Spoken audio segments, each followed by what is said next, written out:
reviewing a short film called Mehmood.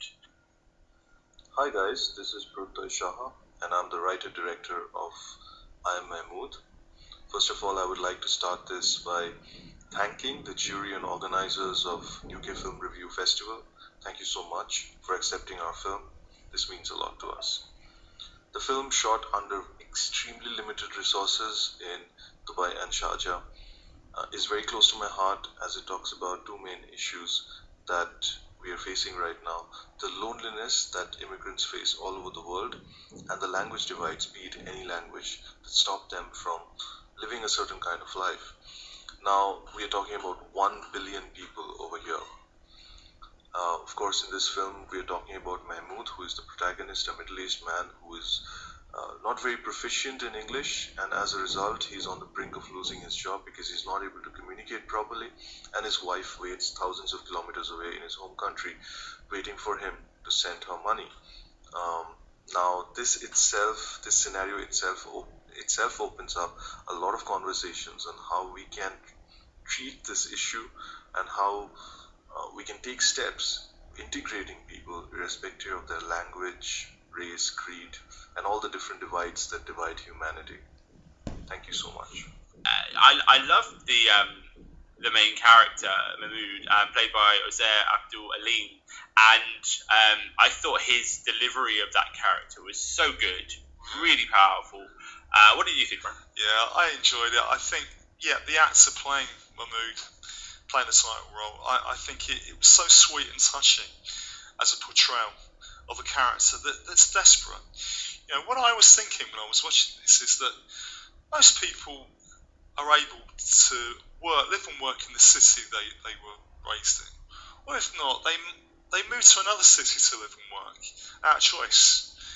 Right? But imagine someone that has to leave their wife and child behind, move to another country, just to make a living. And this isn't what you would call a good living.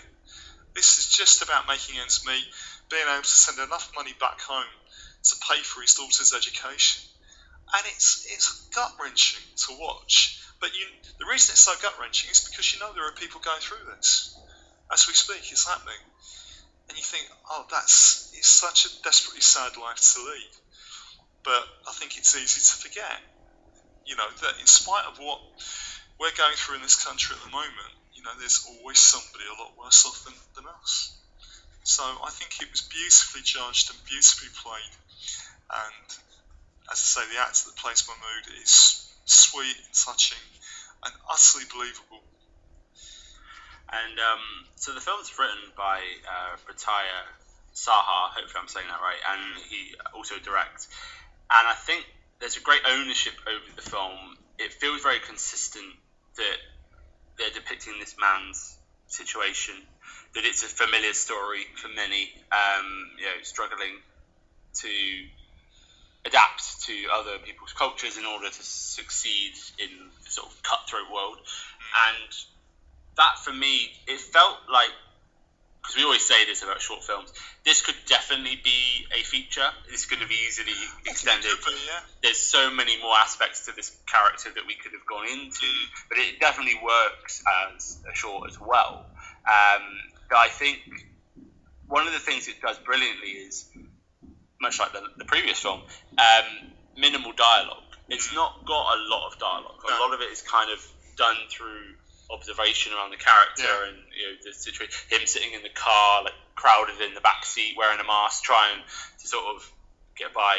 And I think the film works very well with that, to tell this story without overtelling it. And that for me was important, because you don't want it to be kind of brazen. You don't want it to be like, isn't it terrible that people that can't speak English don't succeed. It's like, no, don't tell us, show us. Show us how that is, and we feel the character's pain through the tone of the movie. The tone of the film gets it just right to immerse you into how this person is feeling, that you then empathise with the fact that they are handicapped. They're handicapped because they can't speak this one language out of however many words, 6,000 languages. Yeah, I think that's a really good point, Chris.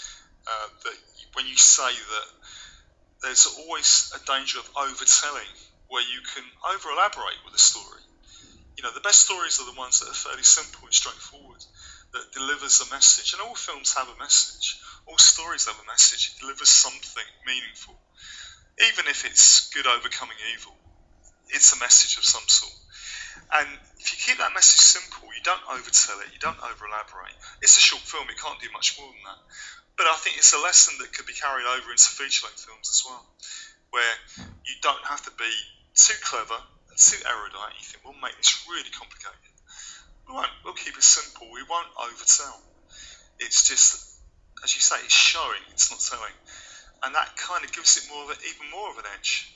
So I think it's a very well studied piece. It's good. And again, the actor that played him was just so real. Where he was kind of preparing to phone his wife or face call his wife, and he's having a shave and he's trimming the hairs from his nose, and he's putting his good shirt on, all that sort of thing. I think, oh, bless him. You just want him to succeed, don't you? It's the type of character you think, oh God, I hope it works out for him. That's what you think. And again, like we said before, you create characters that people care about. That's job done. It's a phrase I use a lot when we're reviewing these films, is that from the director's point of view, the writer's point of view, it's job done, because they've made us care about the character they've created. We care what happens to him. We want it to end well for him. And that is good filmmaking. Yeah, it's interesting as well to think about the film depicting someone in that way, in that we don't get a strong sense of why he's doing it. There's not a great sense of like, oh, okay, this person's suffering, but it's because they want to get X, Y, Z. It almost feels like he's surviving, like he's kind of there, but he's got the worst of both worlds. Like, he's completely separated from his original identity, and he's trying to assume a new one, but isn't very good at it. And you get the sense that this person is just kind of powerless in the middle, and they kind of are in limbo, because without either sticking to their roots or being able to actually adapt to the new way of life, that they can't succeed. They can't actually get there. And again, I think a lot of that is not through what he says, it's through how he looks or how we see him, because as the audience we get this great glimpse of his life in and out in front of people, and it's not that long a film. I can't actually, about 10, 11 minutes, but we get so much of that you are able to build up a picture. But like I said, you could certainly make this a longer film. Certainly make this stretch out. Yeah, definitely. It definitely has that potential. We were talking about Pandemic Sway earlier on. As much as we both love that, you're probably right. You're right when you say that couldn't be any longer.